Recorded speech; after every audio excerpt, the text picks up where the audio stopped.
Hi friend, I'm Gio, and this is Chapter 12 of Speeding. Ethan is gay. Pete has discovered he's bi.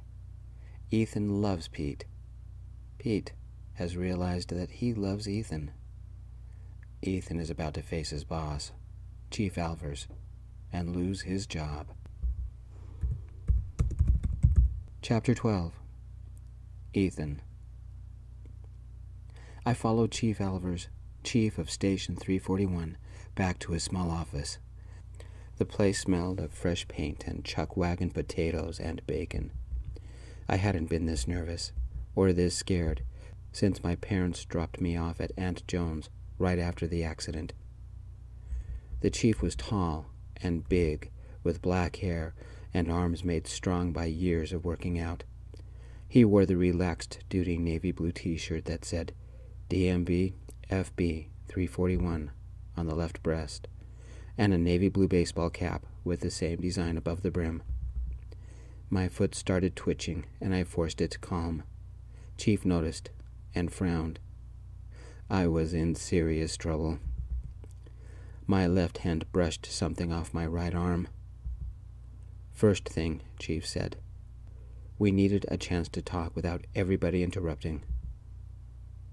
Thank you, sir, I said. At least he would fire me in private. You never expressed a preference about all the changes, and there are many, Chief said. There's been a lot going on in my personal life, sir, I said. I'm guessing that would be Pete. He seems like a nice guy. Second thing, we have a problem, Chief said. I know, sir, and I'm sorry, I said, unable to meet Chief's gaze. Ethan, I don't think we're talking about the same problem. We'll talk about my problem first, then your problem, Chief said, taking a seat at his desk and gesturing at a chair in front of his desk. Sir, I said, and took a seat. My problem is simple. The 343 needs people, good people, people who know what they're doing and can get that station up and running. Even with both the 341 and 342 supplying warm bodies, we will have a personnel shortage. The 343 will start with a pumper and a rig. That's 6 people per shift. 18 people total, Chief said. Yes, sir, I said. I've appointed Steph as station chief. Dietrich, Bacon, and Jesse have requested to transfer, Chief said. No EMTs or paramedics want to go? I asked. The 343 won't be ready for paramedics until we get extra funding, Chief said. Even though Lewis has 8 years driving a rig in Georgia, none of that was in Nevada. He doesn't know the roads or our procedures, but he lives close to the 343. What does that have to do with me? I asked. He's junior to your senior. It's your job to bring him up to speed, and do it fast, Chief said. Me? A senior? I've only been driving 2 years, I said, suddenly confused. But those 2 years were in Nevada. You know both the roads and procedures, and besides, Tia recommended you. When I asked her who could set the 343 ambulance program up, she didn't even hesitate in saying your name, Chief said. You'll have 2 weeks bringing Lewis up to speed, and by that time the 343 will have its own brand new rig. You and Lewis will transfer with Steph and the others, and I'm thinking you'll be the senior on A shift, and Lewis will be senior on B shift. But you're firing me, aren't you? I blurted out. Chief steepled his hands together and leaned on his desk. Let's talk about your problem. Tell me if this sounds familiar. 5 years ago, Dodds served on the rig of the 342, and he called in sick. I served on the pumper of the 341 and could use a little bonus pay, and since I had my EMT too, I covered half his shift, Tia covered the other half. Late afternoon, an emergency call came in from a terrified 17-year-old named Ethan Sandoval. His Aunt Joan had cancer and wouldn't wake up. We were there in minutes, but we were too late. She had died shortly after you made the call. I was back in her living room, holding her hand, when the police and the ambulance arrived. Those minutes blurred into a numb nightmare, and even now my eyes watered. My Aunt Joan had died in front of me. "You were one of the people on that rig?" I asked. I must have had 3,000 cases since then, and I've forgotten most of them. I remembered this one when I read the reports about the terrified driver named Ethan Sandoval at Pete's apartment. Everything clicked, and I did some checking. Did you know they never erase 911 calls? Dispatch was kind enough to send it to me, and Archive sent me the old reports. "I didn't know," I said. Chief nodded. His eyes mellowed, and his voice softened. "Back then, you told us the basics of what had happened. Your parents, when they arrived, told us the rest, including the reasons why you stayed with your aunt and how she helped you deal with the trauma. Most people don't understand what it's like to be buried alive. I do." "Then you're going to suspend me?" I asked. "No. You're a good man, Ethan. We've spent 2 years training you, and I'm not going to waste that. I need you to work with Steph and set up the program at the 343, Chief said." "Then you're not firing me either?" I asked. The chief pulled a paper off his printer, read through it a moment, then handed it to me. The paper contained names and phone numbers. "I suspect what you're dealing with is a kind of PTSD. A lot of people at the station need someone to talk to, someone who understands what it's like to risk their life with every shift, or how to deal when someone dies on your watch. Our wives or husbands, friends, or our families think they understand what it means to be a first responder, but in reality, they have no idea. There are some cases that are too graphic, or too gory, or too painful for them to deal with. My friends are uncomfortable when I talk about someone dying," I said. "It's the same with all of us. I won't say who in the 341 speaks with a counselor, but I will say it's about 5 that I know of. And that includes me. I want you to find someone to talk to. Whether it's Pete or a friend or a counselor, you need someone to help you through the rough times. Find someone to talk to so you can deal with this, because we don't want a repeat. I've given you a list of people who will understand. Choose one or not. It's up to you," Chief said. "Yes, sir," I said. Chief handed me another paper fresh from the printer. "Now, a little reward. The phone call I made? Dispatch emailed me the address of the 343. Stop by and check out your new home."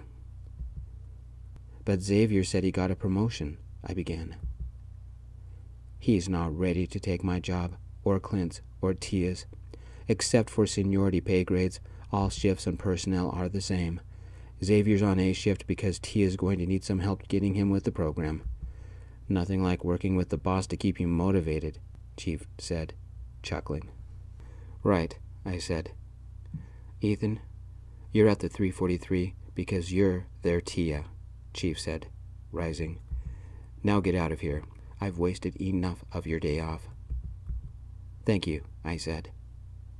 The station alarm rang. 341, Code 1, vehicular accident with injuries. Police are on scene. Fire assistance required. Paramedics required. Ambulance required, dispatch said. Chief checked something on his phone before speaking into his comm. "And so it begins. Alvers of 341, Code 1 acknowledged. Pete." I waited in the station's kitchen, chatting with Tia and Braddock. An alarm rang, and in seconds, I was alone. The rig, the paramedic truck, the pumper truck, and the ladder truck were gone. A fire station is pretty dead when everybody is at an emergency. Ethan joined me, shoulders relaxed, and in the privacy of the deserted kitchen, he hugged me, but was careful of my ribs. "I'm sorry. How bad was it? Are you fired?" I asked. Ethan smiled and gave me a light kiss. "I've got an address we need to check out before we go to your place, and I've got something I want to show you." "Did you get fired or suspended?" I asked. "Transferred. Chief wants me to set up the ambulance program of the 343, Ethan said, smiling. On the way to the 343, Ethan told me everything Chief had said. We stopped at the yellow brick building for the new 343 and wandered through it. The place had power. The kitchen had new appliances. The bunk room had lockers. But there were no beds, and no pumper truck, and no rig. Some electricians were installing the speaker system and testing it, while others were working on the lights in the garage. This garage only had 3 lanes, not 4 like the 341. Our next stop took us a little outside the butte, to a brand new subdivision and strip mall. This was where it happened, Ethan said, and pulled up to a modern square building. Mom and Dad finished cleaning Grandpa's place a few weeks after Aunt Joan died. This is the first time I've been back since that day. What happened to the house? I asked. It was old enough to be considered historical, but it would cost too much to restore it. Mom and Dad sold it. Some developer leveled it, and Grandpa's house reincarnated into a dry cleaner's. We didn't even get out of the car, but headed to my place. We were alone in my disaster, and we talked all morning as we sorted through my things. I had one big criteria. Would I want to bring this to Ethan's pristine place? For most of my rotting memories, the answer was no. We talked about my deception and how I fell in love, about Ethan's grandpa, about Aunt Joan, about my mom, about us, about everything. I had never been so open with anybody before. Ethan was fine at my place, as long as we kept the door open and he stayed close to it. We did a lot more than dump 1 box. We dumped 12. Because of Ethan, I had a clean living room again, one I could be proud of. Let's throw a party here, Ethan teased, and sat on my couch. At least I hope he was teasing. Friday night sound good? About noon, I dragged 1 last box to the clean living room. If it was like the others, we could take it to the dumpster as we left to get lunch. I opened the box, and my heart shattered. It wasn't like the others. The baby name book was on top. I could have been a dad. The pain from the abortion stabbed through me as if I had just heard about it. I wanted to be a dad. Ethan saw the book and held me. Someday, you'll have a kid. I promise you. We flipped through the book and found the green highlighted entries, and I showed Ethan the names I had starred as being my favorites. I could have been a dad. We'd have gone to Disneyland and the Grand Canyon, and I'd take my kid to the beach, and we'd leave footprints in the sand. We'd have had birthday parties, and I'd have gone to all their school plays and baseball games or soccer games. I'd have been the dad who cheered the loudest and held up some obnoxious sign. My heart ripped apart again. You would have been a good dad, Ethan whispered, holding me. We talked, sitting in my clean living room, and I mourned. It still hurt, and it always would. Chandra had never even asked me. You would have made a great dad, Ethan whispered, as I calmed down. We took the box out to the dumpster and buried my unborn dream. Someday, I'd buy another baby name book, and I'd highlight new names. I shyly looked at Ethan, glad he didn't notice. Next time I looked for baby names, I would search for them with my husband. We took some clothes, another box of books, and a couple boxes of papers back to Ethan's place. Or was it actually our place? And I took a pain pill because my ribs were really aching. We laid down on clean, crisp sheets and talked. Why did I prop myself up just enough to lean over and kiss my best friend? Why was I so nervous? Why did this feel so right? Why did I open the nightstand drawer and pull a condom out? I shouldn't do this. I had bruised ribs and a broken arm and a stitched upper leg and a messed up life.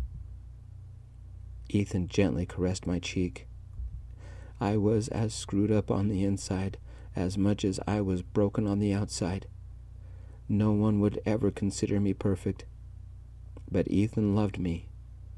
Ethan, with his perfect apartment and his strange, chaotic life and the scarred soul that might never heal. Why did being with Ethan feel so right? I love you, I whispered, and kissed my way from his lips to his neck and lower. Ethan. It was another party. The special occasion, my pending transfer to the 343, and to celebrate, we shredded tons of Pete's papers. I definitely have to buy more dishes. Thad and Sean and Pepperoni brought garlic bread. Connor and Mary brought a tiramisu. Roy and Pete cooked pasta. Mom had come over bringing her dog, Sneezy, a black and brown mutt with very floppy ears, and they brought a couple bottles of wine. Me and Sabretooth, we made vegetable marinara with meatballs. Well, mostly me. Sabretooth found a warm spot in front of the TV and snored. I suspect that all my friends and family had figured out how close Pete and I had become. It might have had something to do with the silly grins on our faces. Maybe it was the way we kissed or held hands. Or maybe it was the stupid look on Thad's face when he saw the opened condom package in the garbage can. Oops. Pete and I were now a couple. We had used every single dish I owned. After dinner, we went through the thousands of papers in the boxes, and I took Chief's advice while we shredded. I told my friends about my grandfather's hoard and Aunt Joan. When Ethan got back from Aunt Joan's, he was the craziest person to live with, Mom said. How so, Mrs. Sandoval? Mary asked. For one thing, we didn't have to worry about bugs. Ethan wouldn't let there be a pile of anything anywhere, Mom said. He still doesn't, Pete said. Did you know that just before he graduated, he was down to 47 things? Mom said. I've relaxed a little since then, I said. I tried to give him a lamp because his room seemed so empty. Do you know what he did? Mom asked. I bet he dumped it in the garbage, Thad said. I said thank you first, I said. He didn't dump it, he threw it, broke it to bits. That was your grandma's favorite lamp, and it was part of a set, Mom said. What did you expect from an 18-year-old kid? Besides, that lamp wasn't me, I said. And, Mom, it wasn't you either. That thing was big, and it was a funny orange color with ornate leaves on it. There was no way to get that giant lampshade clean. It was a dust trap. When did Grandma buy it? Back in the 1980s? Late 70s, Mom said. She didn't want the set anymore, so she gave them to me. I thought they were ugly, so I tried giving it to you, and you had the courage to do what I wanted to do and couldn't. That's 3 generations of people not wanting it, Connor said, taking some papers from the box and rifling through them. That must have been some kind of ugly, Sean said, handing some papers to Mary. Why do old people give young people their trash? I have enough of my own, Mary said, shuddering. She shoved the papers into the shredder. Pete's phone buzzed, and he looked at it and frowned. It's a text from Cindy. What's Mom done this time? Wasn't she the blind date your mom set you up on? Connor said. And when you revealed to the world that you're in love with Ethan, Mary said, emphasizing my name. Mom, Cindy's the loan officer at the bank Pete's mom works at, I said. Ethan, you're holding out on me. I have to hear that story, Mom said. What's she want? Sean asked. I need to see you and Ethan tonight. It's about Terry. It's urgent, Pete read. Dad told Mom to leave us alone, Roy said. We still have some tiramisu and some wine. She can join us as long as we don't make it too late. I'm on shift tomorrow and up by 5. Give her the address, I said. Pete, speaking of tomorrow, since I'm heading back to school next Wednesday, me and some friends are having one last fling tomorrow night, Thursday night, Friday night, and hopefully finish on Saturday. I've changed my schedule so I don't work Saturday, but I meant a double shift tomorrow, Roy said. What are you doing? Pete asked. Watching those superhero movies that make one huge story. We're going to see how far we can get, Roy said. Isn't there 22 of them? Connor asked. Are you sure you can sit that long? Will there be alcohol? Pete asked. You sound just like Dad. No, this family doesn't drink, Roy whined. They only have wine on special occasions like weddings and Christmas. Going back to school is not a special occasion. Everybody who knew Pete's story momentarily frowned, even me. Pete wanted to be a dad. Roy never noticed. "I'll come get you every night at 10. Midnight on Saturday," Pete said. "A curfew? Pete, that's only 2 movies a night. We'll never get done. Come on, be the cool brother. Besides, you and Ethan could have some alone time," Roy said. "Of course," Thad chuckled. "Too bad I'm on shift Saturday and sleeping Sunday," I said. "Roy, we both have work, but I could compromise on Saturday. Help Ethan with the dishes later and we'll negotiate," Pete said. "I've already loaded the dishwasher, but you can take all the trash bags out to the dumpster and then vacuum the living room," I said. Cindy arrived about 5 minutes later, carrying her purse in one hand and her mouth held tight. When she saw the room full of people, her eyes widened. "You two aren't getting married, are you?" she asked. Only Roy understood the joke because he started laughing. The rest of us stared. "No," Pete said. "I made an odd comment to my mom the other night. She must have taken me serious. Why?" "Something strange happened today, and I spoke with my manager, and he thought it sounded suspicious enough, so I wrote it up in case something happens. I thought I should warn you," Cindy said. "Did it have something to do with Terry?" I asked. Cindy nodded. "Terry was written up yesterday for yelling at one of our customers, and today she was almost fired because she yelled at this new teller, a guy about your age that started 2 weeks ago. You have to understand, at the bank, if you get 3 write-ups in a quarter, you're put on probation. The 4th one, they let you go." "3 strikes and you're out of the ballpark," Roy said. "What counts as a strike?" Mary asked. "Being late, leaving early, taking a sick day when you don't have any left, taking too long of a lunch, mistreating the staff or customers, blocking a security camera, not verifying money when it comes in, not triple counting money, not having a witness when counting large sums," Cindy said. "Bank stuff," Sean said. "Sound familiar, Pete? Mom's throwing tantrums," Roy said. "What makes this suspicious?" I asked. "Terry applied and received a loan for $10,000 today," Cindy said. "She got approved in 1 day?" Mom said. "It happens. Terry applied first thing this morning, and she has excellent credit, didn't ask for an unreasonable amount, and has a long, verified employment history at the bank," Cindy said.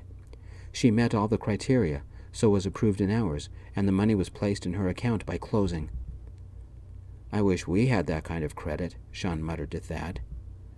$10,000? What would we do with it?" Thad said. "Let's discuss it on our second honeymoon in Italy, husband," Sean said, taking Thad's hand. "Diamond earrings with a matching necklace for someone I love," Connor said, placing his hand on Mary's. "I love how you dream, but with interest rates so low, we should pay off a couple of high-interest credit cards and lower our monthly payments," Mary said. "Mary, live life large for once. A weekend on a yacht with a personal chef and your own masseuse," Pete said. "Make it the Bahamas. I could go for that one," Mom said. Roy pointed at my little flat screen and grinned. Imagine an 85-inch flat screen and a professional sound system loud enough to break glass. It would be like having your own movie theater. "Throw in a popcorn machine and I'm there," Thad said. "So far it sounds kind of normal. What spooked you, Cindy?" I said. "There's a line on the form for reason for the loan. I asked your mom what she was going to do with the money. People usually say home repairs or remodeling or a trip, a car, or the stuff you guys all said. Terry said, the most humiliating wedding present for my damn son-in-law." Pete and I looked at each other. Everybody else looked at us too. "It scared me enough that I'm breaking confidentiality rules. That's why I told my manager, and I'm telling you," Cindy said. "A $10,000 wedding present?" Mom said. "Does anyone else think it's creepy?" "Unless she's trying to gift a honeymoon," Connor said. "We got an expensive gift at our wedding. My parents got us a nice fridge because the one the complex had was a piece of crap." "Thad, remember how bad the old one was?" Sean said. "Our old manager never believed us." "Pete, what do you think's going on?" Thad asked. "She said the other night that her things are her memories. Maybe she's trying to buy everything back.